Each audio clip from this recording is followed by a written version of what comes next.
저희 그 여성 예배의 주제를 이제 제가 이렇게 한 달씩 보통 아니면 뭐 몇 달 이렇게 정하는데요.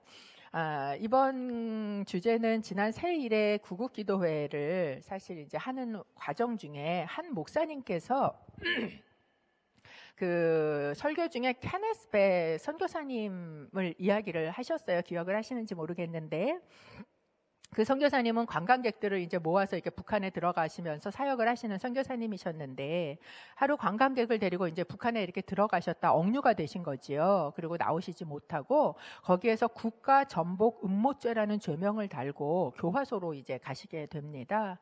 그곳에서 하루에 10시간씩의 그 중노동과 먹지 못하니까 영양실조와 이런 걸로 무려 그 한 90일 동안 27kg가 빠지실 만큼 그런 어려움을 겪으시고 쓰러져서 병원도 계속 왔다 갔다 하시고, 그러면서 하나님께 기도를 계속 하신 거죠. 하나님 나 좀 꺼내주세요. 하나님 나 좀 구해주세요. 이렇게 기도를 하고 계시던 중에 하나님께서 그에게 오셔서 하셨던 질문 한 가지가 그를 완전히 바꿨다, 이렇게 이야기를 하셨습니다. 그 질문이 뭐였냐면, 너는 누구냐? 라는 질문이었어요. 하나님께서 오셔서 너무나 힘들고 몸도 아프고 노동도 힘들고 그 감옥에 갇혀 있는 그에게 오셔서 하나님께서 하신 네가 누구냐라는 그 질문에 선교사님이 이렇게 대답을 하셨대요. 제가 선교사지요. 그랬는데 그 다음에 들었던 그 질문, 그 마음이 뭐였냐면, 선교사가 선교지에 있는데 뭐가 문제냐, 이런 그 마음이 들으셨다는 거예요. 그러면서 선교사님이 상황은 하나도 바뀌지 않았는데 완전히 그분이 바뀌게 되신 거예요. 나를 꺼내주세요, 돌려보내주세요, 집으로 가게 해주세요가 아니라, 하나님 이곳에서 나를 선교사로 사용해주세요 라는 기도를 하시기 시작을 했고, 그러면서 그곳에 있는 사람들하고 친해지기 시작하고, 그렇게 친해져서 같이 이야기를 하기 시작하니까 그곳에 그 교화소에 있는 간부들이나 간수들이 와서 물어보더라는 거죠. 당신이 말하는 그 예수가 조선 사람이요, 중국 사람이요, 이러면서 와서 이제 물어보기 시작을 하고, 또 어떤 분은 당신은 갇혀 있는데 왜 당신이 우리보다 더 행복해 보이요, 이러면서 질문을 하기 시작을 했고, 제가 이제 얼바인에 있을 때도 케네스 배 선교사님 한 번 오셔서 집회를 하셨더랬어요. 근데 그때 그 얘기를 하시더라고요. 떠날 때는 너무 마음이 막, 그때 가서는 이제 막 떠나기가, 그런 왜 거기에 심어놓은 수많은 그 복음의 씨앗들이 어떻게 자라고 있는지 너무 궁금하고 다시 가고 싶고 막 이런 마음이 있으시다, 그걸 놓고 기도하신다, 이런 얘기를 제가 들었습니다. 그러면서 제 속에 들었던 마음이 뭐냐 하면, 물론 그 고통의 자리만큼 뭐 우리가 지금 그렇게까지 고통스럽다고 말할 수는 없지요. 북한 뭐 그 교화소나 수용소만큼 우리가 힘들겠습니까마는. 그러나 다 굉장히 어려운 시간들을 지금 지나가고 있단 말이죠. 이 고통스럽고 어려운 시간들을 지나갈 때, 그러면 정말 우리가 그 고통을 지나갈 수 있는 그 근거는 뭘까? 그 케네스 배 선교사님에게 오셔서 하셨던 그 질문처럼 오늘도 우리가 내가 누구지? 라는 이 질문에 확실한 대답을 하고 갈 수 있다면, 그렇다면 이 고통의 시간도 잘 지나갈 수 있지 않을까라는 마음이 제 속에 쑥 들어왔어요. 그래서 이 한 달 동안은 여러분하고 내가 누군가 라는 것에 대한 부분을 성경에 나오는 한 인물을 좀 쫓아가면서 알아봐야 되겠다, 이런 마음으로 이런 주제를 가지고 시작을 했습니다. 여러분은 내가 누군가라고 질문하면 나는 누굽니다 라고 확실하게 이야기를 하실 수 있으세요? 여러분은 자신을 누구라고 생각하십니까? 조 해리의 창이라는 그림을 한번 보시면 이런 표가 하나 있습니다. 이게 뭐냐면, 커뮤니케이션을 연구하는 사람들이 만든 이 마음의 창, 그 자기 인식 툴이라고 얘기해요. 이걸 조 해리의 창이라고 이야기하는데, 조 해리가 한 사람이 아니고 조라는 사람과 조셉이라는 사람과 해리라는 사람이 같이 연구를 해서 만들어낸 창이에요.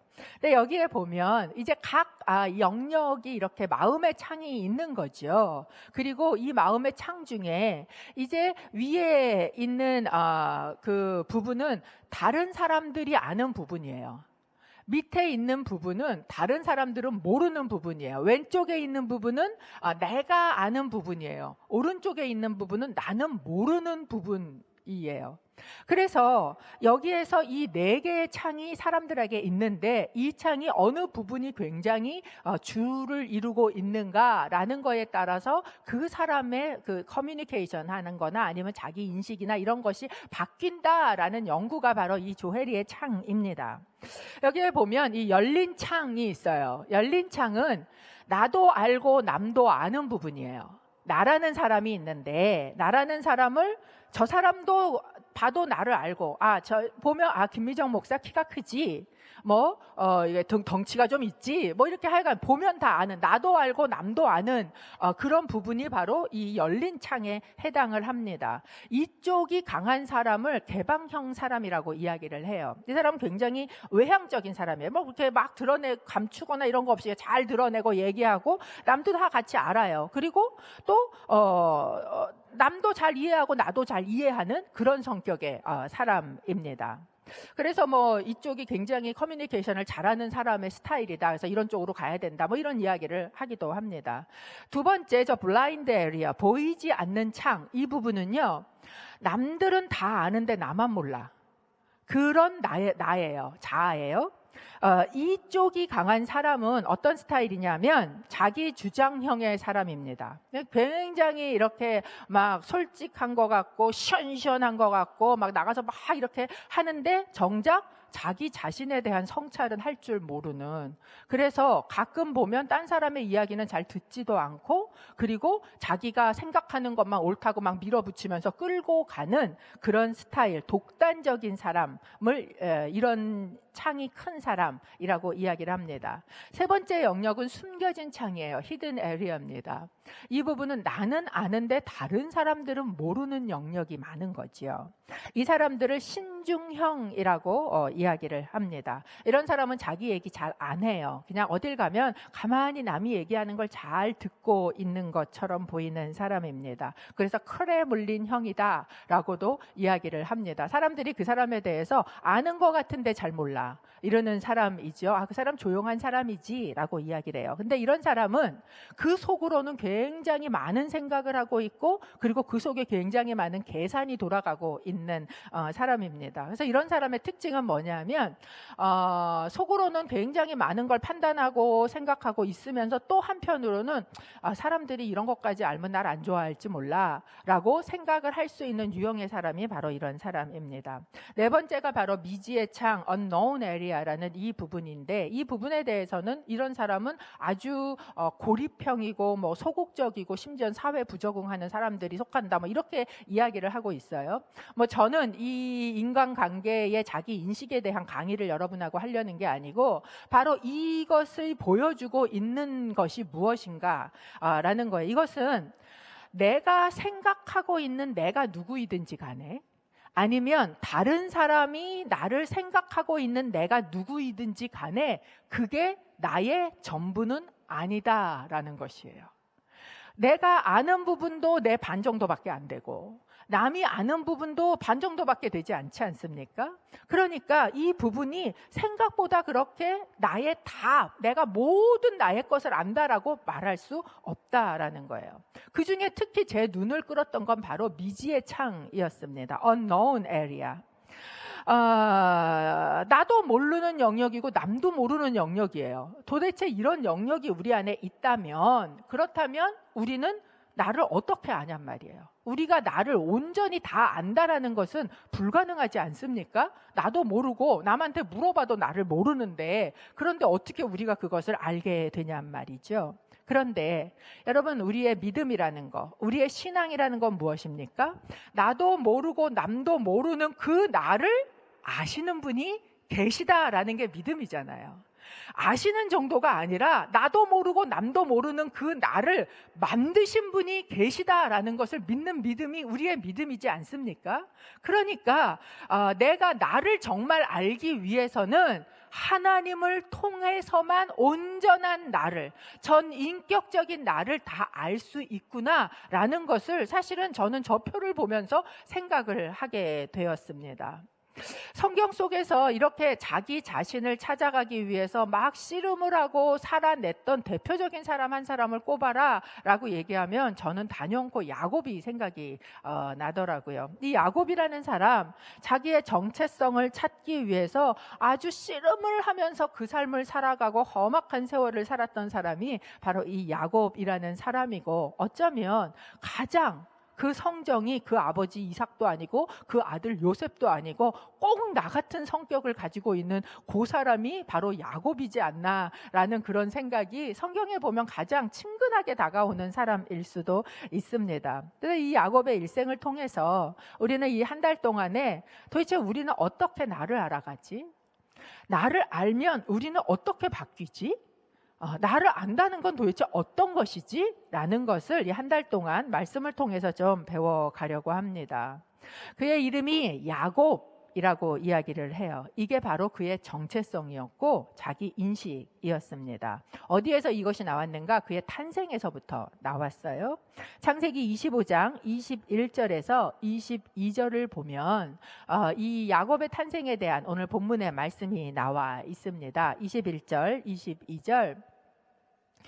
이삭은 자기 아내가 임신하지 못해서 그녀를 위해 여호와께 간구했습니다. 그러자 여호와께서 그의 간구를 들어주셔서 그의 아내 리브가가 임신하게 됐습니다. 그런데 뱃속에서 두 아기가 서로 싸웠습니다. 리브가는 내게 왜 이런 일이 일어나는 것일까? 라고 말하며 여호와께 나아가 여쭈어 보았습니다.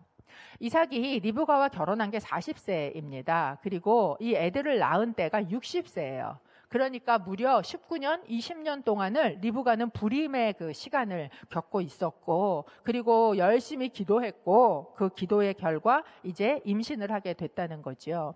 근데 문제는 뭐냐? 뱃속이 안 편안한 거예요.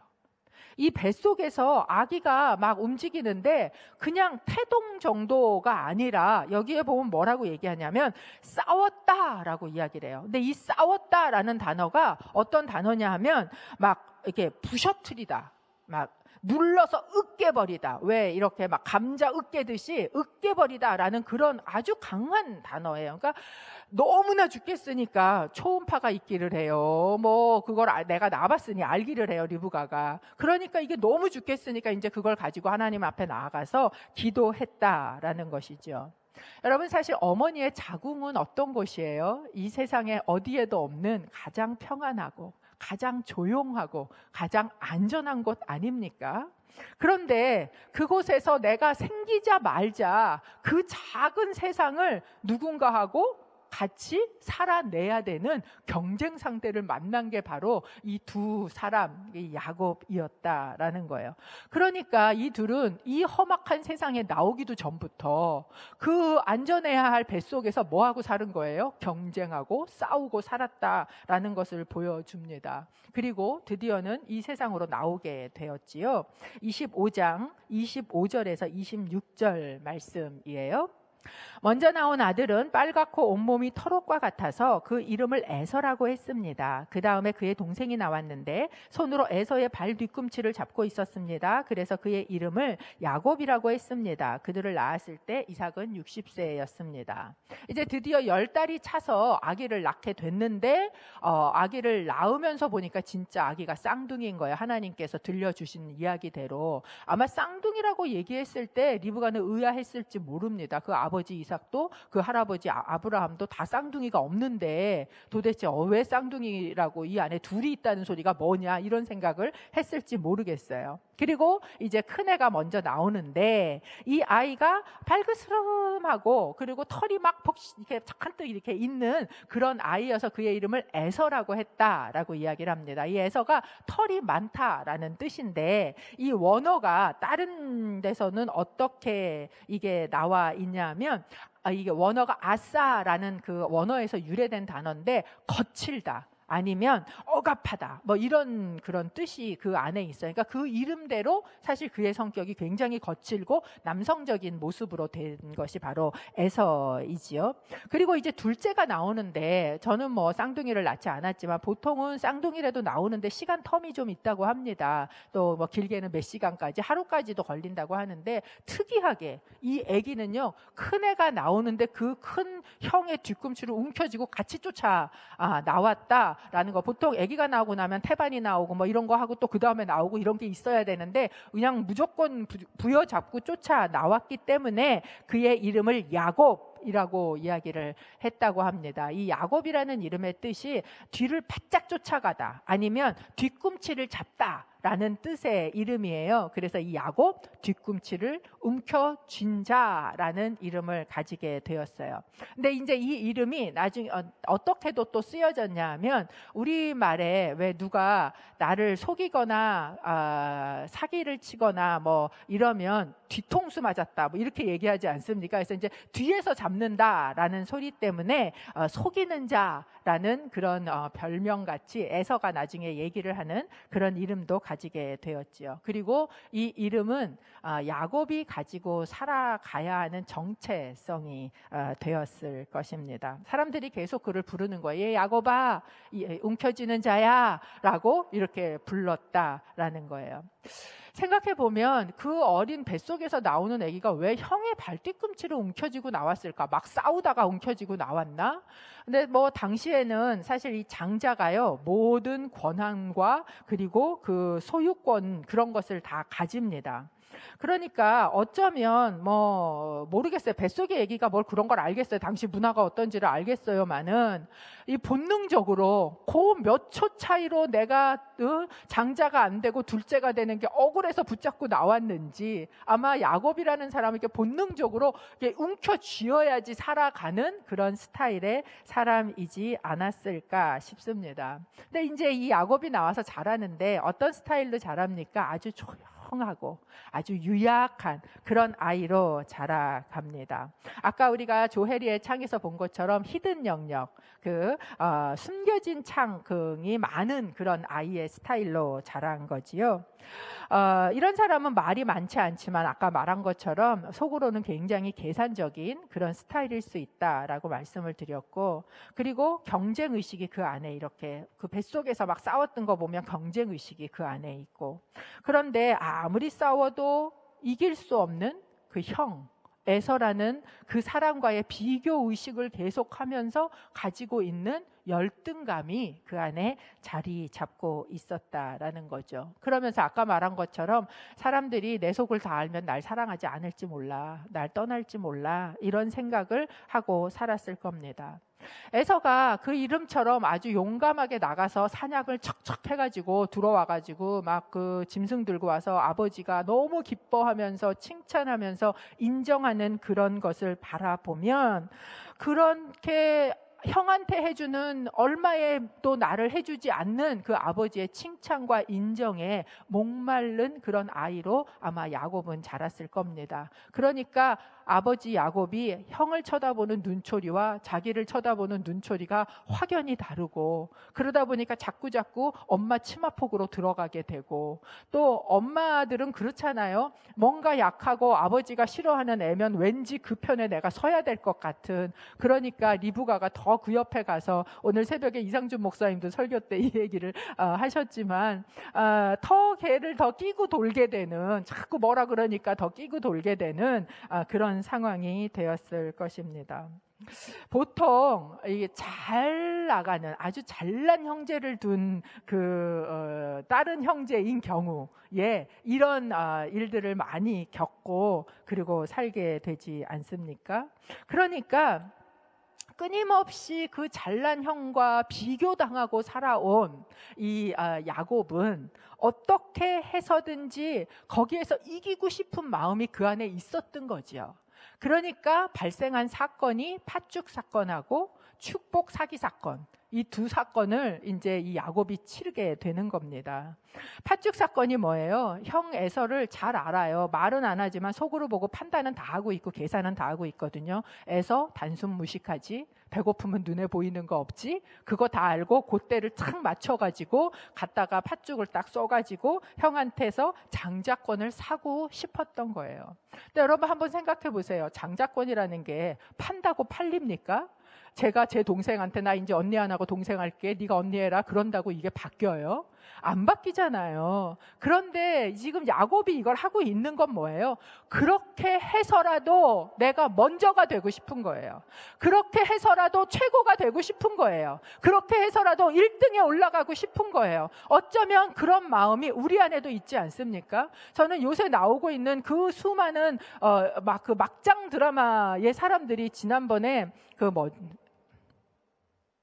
스카이캐슬?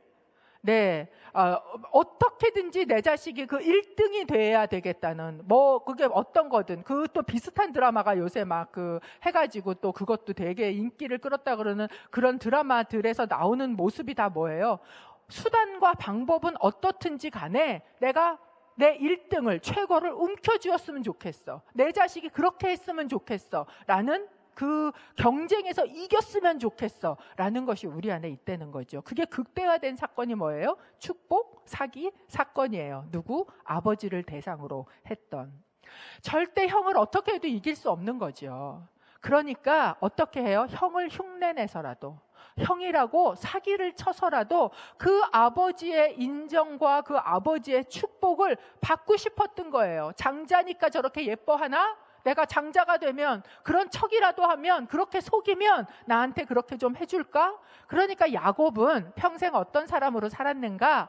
이 내가 가지고 싶은 것을 내 손에 움켜쥐어야, 마치 태어날 때부터 움켜쥔 손으로 나왔던 것처럼 움켜쥐어야 살 수 있었던, 그렇게 살아간 사람입니다. 근데 아이러니는 뭐냐? 그렇게 애를 써서 장자권도 아버지의 축복도 움켜쥐면 뭐가 남아야 되는데, 그런데 어느 날 눈을 떠보니까 내가 그나마 가지고 있던 집도 어머니도 가족도 그 안정적인 삶도 다 잃고 길거리에서 노숙하고 있는 거예요. 왜? 나를 죽이려고 하는 그 형을 피해서 지금 바단 아람으로 도망을 가고 있는 이야기가 바로 28장에 등장을 합니다. 그 두려움에 부엘세바에 집이 있었거든요. 그리고 이제 그곳의 이름을 나중에 야곱이 베델이라고 짓는데 그곳까지가 몇 킬로냐면 90킬로 정도 됩니다. 이 90킬로 되는 길을요, 얼마나 그 두려움에, 형이 쫓아와서 나를 죽이든 어떻게 할까봐 그 두려움에 얼마나 미친 듯이 뛰었겠어요, 야곱이. 그리고 이제 죽어도 한 발짝도 가지 못하겠다라고 생각하고 머문 곳이 바로 그 베델에 있는 광야의 들판이었던 것이지요. 그리고 거기에서 돌덩이 하나 손에 쥐고, 그리고 그거 갖다 놓고 머리에 베고 잠이 듭니다. 근데 이제 아시다시피 거기서 꿈을 하나 꾸지요. 28장 12절입니다. 그가 꿈에 보니 사닥다리 하나가 땅에 서 있는데 그 꼭대기가 하늘까지 다 있었습니다. 그리고 하나님의 천사가 그 위에서 오르락 내리락 하고 있었습니다. 야곱이 그 빈들에서 너무 춥고 짐승 소리 들리고 무섭고 그러는 곳에서 이제 잠이 들어. 내가 그렇게 움켜쥐었는데 지금 있는 거라고, 나한테 있는 건 이 돌멩이 하나밖에 없네. 그리고 거기 누워서 자고 있는데 그 꿈이거든요. 근데 이 꿈의 의미가 무엇인가? 그 꿈을 꾸고 난 다음에 야곱이 뭐라고 고백을 하냐면 이렇게 고백을 합니다. 16절이에요. 28장. 야곱이 잠에서 깨어나 말했습니다. 참으로 이곳은 여호와께서 계신 곳인데 내가 몰랐구나. 그러니까 그가 꿈에서 봤던 하늘이 열리고 사닥다리가 있고 그곳에서 하나님의 천사가 오르락내리락 하고 있는 그 장면을 보여주신 그 그림은 바로 아무도 없는 캄캄한 이 빈들에 나 혼자 있다고 생각한 그곳에 누가 계시다는 거예요? 하나님이 계시다라는 것을 알려주신, 보여주신 꿈이었다라는 것입니다. 이 동일한 꿈에 대한 이야기를 예수님께서 오셔서 신약에서 누군가한테 이야기를 하십니다. 누구에게 이야기를 하시는지 아세요? 바로 이 사람입니다. 요한복음 1장 50절 51절 말씀입니다. 요한복음 1장 50절에서 51절.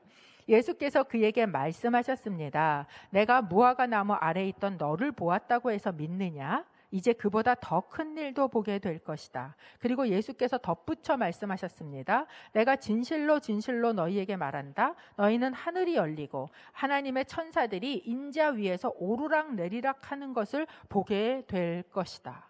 야곱이 꾼 꿈에 대한 인용을 예수님께서 만난 나다나엘이라는 사람에게 지금 이야기를 하고 계시는 거예요. 나다나엘이라는 사람은 어떤 사람입니까? 예수님에 대한 얘기 들었어요. 근데 그 안에는 예수님에 대해서 별로 믿고 싶은 마음이 없어. 별로 매력적이지도 않아. 회의적이에요. 왜 그렇습니까? 아유, 나사렛에서 뭐.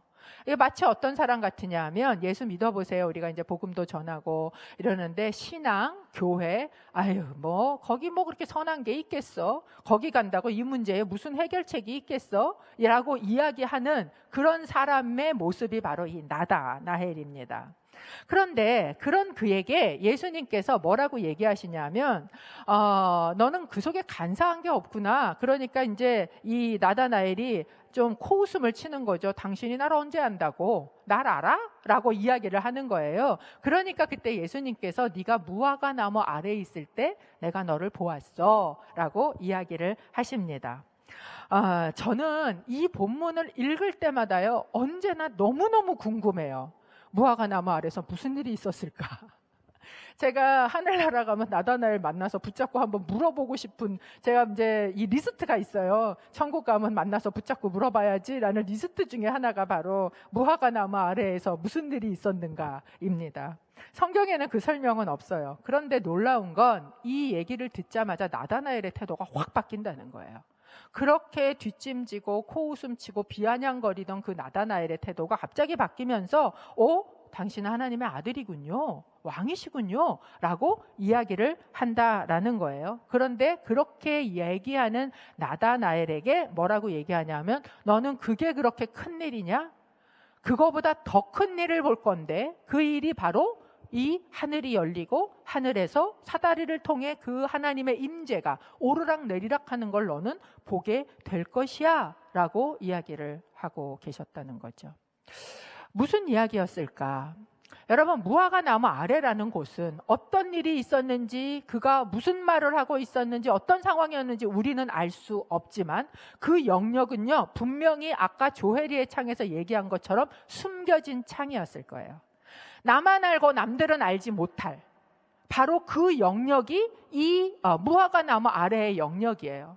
그런데 하나님께서 내가 너를 아는데 그 숨겨진 영역 정도 아는 것으로 놀랍냐? 그 정도가 아니라 나는 너를 미지의 영역까지, 어떤 영역입니까? 바로 그 이상을 알고 있는 그 하나님이라는 것을 너는 알게 될 거야, 보게 될 거야 라고 이야기를 하고 계신다라는 거예요. 여러분, 하늘이 열리고 하나님의 임재가 그 위에서부터 아래까지 닿아서, 그래서 내리락 오르락 그 교통이 이루어진다는 건 무엇을 이야기합니까? 인간이라는 존재는요, 하나님을 피해서 이 땅 끝으로 도망가는 존재예요. 시편 139편에도 내가 하나님의 낯을 피해서 어디 땅 끝에까지, 아니 저 지옥 끝에까지 내려가서 거할지라도 라고 이야기하는 것처럼, 인간은 죄를 짓고 하나님의 얼굴을 볼 수 없어서 피해서 도망가면서, 그러면서 그 속은 항상 외롭고 항상 두렵고, 그리고 뭐예요? 하나님은 나한테 관심이 없어? 나하고 멀리 있어? 나하고는 아무 상관이 없는 분인 것처럼 생각하고 살고 있던 인간이라는 실존의 존재, 미지의 영역, 우리가 다 알지도 못하고 있던 그 영역까지 다 아시고, 그 하나님께서 어떻게 하신다는 거예요? 내가 너랑 함께 있지 않은 곳은 없어. 네가 지옥에 가서 자리를 펼치고 앉아봐라. 내가 너를 안 찾아가겠니? 그곳에도 내가 너와 함께 있어 라고 이야기하고 계시다라는 거예요. 그래서 야곱에게도 하나님께서 하늘을 열고, 이제는 하늘은 닫힌 하늘이 아니고, 야곱이 어디 빈들에 혼자 있을지라도 그곳을 열고 하나님께서 사다리를 내려서, 이 사다리는 예수 그리스도의 십자가로 우리에게 임재하시는 것을 의미하지 않습니까? 그리로 하나님의 임재가 내려오고 우리는 그 하나님께로 나아갈 수 있는 이 정말 우리가 생각할 수 없었던 더 큰 일, 이것을 우리에게 보여주시면서 하나님이 야곱에게 하신 약속이 있어요. 28장 13절에서부터 14절 말씀입니다. 그리고 여호와께서 그 위에 서서 말씀하셨습니다. 나는 여호와 곧 내 조상 아브라함의 하나님 이삭의 하나님이다. 내가 누운 땅을 내가 너와 내 자손들에게 주겠다. 내 자손이 땅의 티끌과 같이 돼서 동서남북으로 퍼지게 될 것이다. 너와 내 자손을 통해 이 땅의 모든 족속들이 복을 받게 될 것이다. 여러분, 이 야곱이라는 사람은 자기가 움켜쥐어야 뭔가를 내가 얻고 살 수 있다고 생각한 사람이에요. 근데 여러분, 사실 이 세상이 그렇지 않아요? 이 사회가 그렇지 않습니까? 이 사회는요, 내가 가진 것으로 우리를 평가합니다. 그것이 내가 가진 학벌이든 아니면 그것이 외모든 그것이 지위든 그것이 돈이든 뭐 그거보다 안 되면 타는 차가 뭐든 뭐 들고 다니는 백이 뭐든 하여간 뭔가 내가 가진 걸 가지고 나를 평가하고 비교하고 있는 이 세상 속에 살아요. 그래서 내가 비교를 당하든 아니면 내가 누군가를 비교를 하든 그 비교 의식 때문에 들어오는 열등감이 우리 안에 들어와 있는 거지요. 그러니까 우리는 어떻게 해요? 속여서라도 그 드라마에 나오는 것처럼 아니면 부정을 저질러서라도 이것을 움켜쥐어서 내 걸로 하고 싶은 거예요. 안 되면 뜯어서 뭐 다 고쳐서라도 그렇게 하고 싶은 거예요. 그러면 왜 움켜쥐어요? 야곱이 왜 그렇게 움켜쥐었을까요? 나한테 부족하다고 생각하니까 그러는 거예요. 움켜쥐어서 나를 채워야 된다고 생각을 하니까 그러는 것입니다. 다른 사람이 얼만큼 그렇게 생각했을 수도 있어요. 뭐 첫째로는 가장 아버지부터 그렇게 비교를 하면서 쳐다보니까 그게 그 안에 심기어질 수 있겠지만 그의 기질 안에 아예 뱃속에서부터 그는 그러고 있었다. 열심히 비교하고 싸우는 사람이었다라는 것을 보여주고 있지 않습니까? 제가 예전에 어느 그 집사님을 이제 엘리베이터에서 이렇게 모르는 분인데 같이 탔어요. 그랬더니 이분이 저한테 막 너무 반갑게 인사를 하는 거예요. 아유, 안녕하세요. 막 이래서 제가 잘 모르는 분인데 저를 아시나? 그래서 네, 근데 저를 아세요? 그랬더니 그때 전 목회자도 아니고 그냥 교회 집사였는데 그분이 그러는 거, 저 누구 동생이에요. 어느 집사 동생이에요. 이러고 얘기를 해요. 그래서 그러냐고 제가 몰라봤어요. 그랬더니 그 자매가 곧 이어서 하는 말이 네, 언니랑 안 닮았어요. 언니는 쌍꺼풀이 있는데 저는 없지요. 제가 한 번도 눈에 대한 얘기를 하질 않았는데 그 자매가 먼저 그 얘기를 하는 거예요. 그러니까 이 자매 안에는 항상 언니는 가지고 있고 자기는 가지고 있지 않은 쌍꺼풀, 그게 항상 그 속에 있었던 거예요. 그러니까 제일 먼저 저한테 그 이야기가 엘리베이터 안에서 튀어나온 거지요. 그런 걸 채워보려고 우리는 열심히 움켜쥐고 산단 말이지요. 그게 우리의 자아를 형성하고 있다라고 생각하기 때문에 그래요. 그런데 하나님의 말씀은 무엇이에요? 이 야곱에게 나타나서 하신 이 말씀은 무엇입니까? 너는 남이 말하는 그런 사람이 아니라는 거예요. 심지어 너는 네가 생각하는 그런 사람도 아니라는 거예요. 네가 열심히 움켜잡아서 너를 채우면 조금 더 괜찮고 조금 더 완전하고 어떤 것을 더 풍요하게 누리는 멋진 사람이 되는 게 아니라는 거예요. 바로 너는 내가 너에게 주는 것을 받는 자라는 거예요. 여러분, 복이라는 게 뭐예요? 복을 열심히 쫓아간다고 복이 오는 게 아니에요. 복은요, 주신 복을 받는 거예요. 그런데 이 야곱이 하나님이 그 약속을 주신 거예요. 복을 내가 줄 거야. 너는 뭐 하는 자야? 너는 받는 자야. 라는 것을 지금 얘기를 하고 계시는 거지요. 그러면서 어떤 약속을 하십니까? 창세기 28장 15절에 이런 약속을 하십니다. 내가 너와 함께 있을 것이며 내가 어디로 가든지 너를 지켜주겠다. 그리고 너를 이 땅으로 다시 데리고 오겠다. 내가 내게 약속한 것을 다 이룰 때까지 너를 떠나지 않겠다. 하나님이 하시고 있는 그 약속, 네가 어떤 사람인지에 대한 이야기가 무엇이에요? 내가 너랑 함께 있는 사람이야. 너라는 사람은 내가 너와 함께 있어서 네가 어디를 가든지 너는 더 이상 혼자가 아니고 내가 너하고 함께 있다는 것을 너는 알게 될 것이야 라고 이야기를 하고 계시는 거죠. 이렇게 이야기를 하시면 야곱 속에 제일 먼저 들은 생각은 뭘까요? 여러분은 하나님이 나타나서 이 얘기를 했다고 생각해요. 그러면 여러분 속에 제일 먼저 드는 생각은 뭘 것 같으세요? 제가 앉아서 곰곰이 생각해 보니까 근데 하나님 왜요? 그럴 것 같은 거예요. 하나님 왜? 왜 나한테 그러지? 갑자기? 야, 하나님 별로 잘 알지도 못했는데 왜 하나님 나한테 이러시지? 라고 이야기를 할 거예요. 여러분, 하나님 왜 그렇게 하실까요? 우리가 아이들에게 이제 이렇게 아유 우리 딸 왜 이렇게 예뻐? 엄마가 널 너무 사랑해. 그러면 아이 입에서 뭐 나오는지 아세요? 근데 엄마 왜? 그렇게 질문을 해요. 그래서 아유 왜는 그냥 그러니까 그러면 그냥 그런데 그냥 왜? 우리 안에는 뭐가 있어요? 사랑에 조건이 있다라는 거에 너무 익숙해요.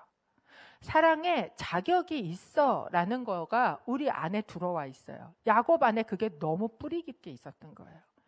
자격이 있어야 돼. 형처럼 잘나야 돼. 잘해야 돼. 사냥도 잘해야 돼. 멋있어야 돼. 키도 커야 돼. 쌍꺼풀도 있어야 돼. 가진 것도 많아야 돼. 공부도 잘해야 돼. 말도 잘 들어야 돼. 뭔가 내 안에 나를 예뻐하는데, 나를 사랑하는데, 나를 복주는데, 나랑 같이 있는데 근데 왜? 라는 질문이 어쩌면 이 세상을 살아오면서 우리 속에는 뿌리 깊게 있다라는 거죠. 그런데 지금 하나님이 그에게 주시는 이 말씀은 무엇인가? 네가 뭐를 움켜쥐어서 너를 채우려고 너무 애를 쓰지 말라는 거예요. 너를 채우는 건 네가 아니고 나라는 거예요. 그러면 왜? 이 질문에 로마서 9장 11절 12절은 이렇게 이야기를 합니다.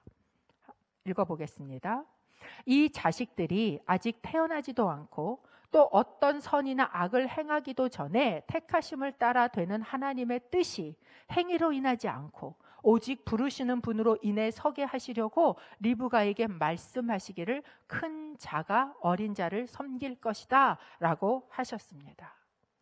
여러분, 하나님께서 내가 너를 사랑하고 내가 너에게 복을 주고 내가 너를 떠나지 않고 네가 어디를 가든지 내가 책임을 지고 너를 지킬 것이며 너에게 공급할 것이야 라고 선택하고 약속하신 데에는 이유가 있지 않다는 거예요. 행위에 따른 것이 아니라는 거예요. 그냥 하나님의 선택이라는 거예요. 여러분, 세상에 보세요. 우리보다 잘난 사람 훨씬 많아요. 우리보다 선한 사람도 많습니다. 솔직히 우리보다 성질 좋은 사람도 훨씬 많아요. 그럼에도 불구하고 하나님께서 나를 택하시고 나를 부르시고 하나님의 뜻에 따라 계획하시고 나를 지키시고 동행하시겠다고 선택하셨던 그것은 내가 무엇을 하고 무엇을 안 해서가 아니라 이미 아무것도 하지 않았던 그 어머니 뱃속에 그저 아무것도 없는 수동적인 존재로 있을 그때부터 하나님께서는 이미 이 선택을 하셨다는 사실입니다. 여러분, 그게 나예요. 너무 애써서 싸우지 마십시오. 안 싸우고 있었어도 하나님은 복을 주셨을 거예요. 에서를 이겨보려고 아둥바둥 안 했어도 하나님께 복을 받았을 겁니다. 하나님 그 사기를 쳐서라도 그걸 하지 않았어도 이미 하나님은 정하셨어요. 왜? 그냥 이것이 하나님의 선택입니다. 그게 여러분 나예요. 어머니의 뱃속에서부터 이미 나를 선택하신 것. 어머니의 뱃속에서부터 나를 이미 보신 것. 무화과 나무 아래에서만 나를 보신 게 아니라 그 이전에 내가 그분을 알지 못할 때부터 나를 보시고 아시고 선택하시고 부르시고 이 과거의 모든 시간 나와 동행하시고 앞으로도 동행하시겠다고 약속하신 것, 그것이 바로 나라는 것입니다. 그래서 이사야 선지자는 49장 1절에 이렇게 선포를 합니다. 너희 섬들아 잘 들으라. 너희 먼 곳의 민족들아 귀를 기울이라. 여호와께서 태중에서 나를 부르셨다. 내 어머니의 자궁에서부터 내 이름을 지으셨다. 여러분, 내가 누굽니까? 나는요, 어머니의 뱃속에서부터 선택받은 자입니다. 나는 내가 아무것도 하지 않았을 때부터 나를 복받기로 계획하신 그런 사람입니다. 그게 나예요. 사실 지금은요, 아무도 옆에 없고 아무것도 가진 것 없고 내 손에는 돌멩이 하나밖에 없어 라는 상황일 수 있어요. 그러나 그곳에서 우리가 기억해야 되는 것은 내가 어머니의 뱃속에서부터 택함받은 자라는 것. 내가 어디를 가든 복을 주시기로 하나님이 이미 작정하신 분이시라는 것을 믿기를 바랍니다. 그렇기 때문에 여러분 너무너무 두려워하지 마시기를 이 시간 주님의 이름으로 권고합니다. 하나님 신뢰하세요. 당신이 있는 그곳에서 하나님이 함께 계세요.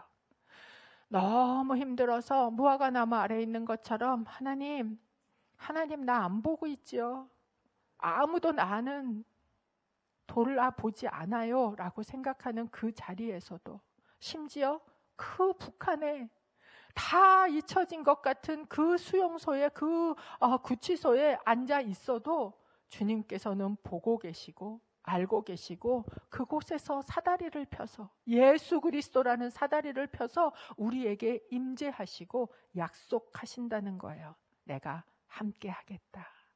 여러분, 이 정체성이 여러분에 있게 되기를 축복합니다. 사실 야곱이 자기 자신을 다 아는 거 아니에요. 이 본문의 뒤에 보면 하나님께서 이렇게까지 무조건적으로 그냥 이렇게 얘기하시잖아요. 그러는데도 거기다 조건을 답니다. 야곱이. 하나님, 내가 가는 곳에서 다 먹여주면, 내가 가는 곳에서 다 보호해주면, 나로 하여금 이 땅으로 진짜 말한 대로 다 돌아오게 하면, 아직 다 못 믿겠는 거지요. 그러면 내가 하나님한테 11조도 드리고 하나님은 내 하나님도 될 거고, 아직 그 자기 자신이 누군지에 대한 100%의 인식은 없어요. 그러나 여러분, 무엇이 나를 알아가는 시작입니까? 첫걸음입니까? 하나님이 나와 함께 계시는구나. 하나님이 나를 알고 계시는구나. 이것을 내가 믿음으로 받아들이기 시작하는 것. 그 고백을 드리기 시작하는 것이 바로 내가 누군지를 알아가는 첫 걸음이라는 겁니다. 저희는 한 달 동안 이 야곱이 자기 자신을 하나님 안에서 어떻게 찾아가는지 볼 것입니다. 더불어 여러분도 이 시간 동안 내가 누군지를 하나님 안에서 정말 찾아가는 고 발견하는 시간이 되시기를 주님의 이름으로 축복합니다.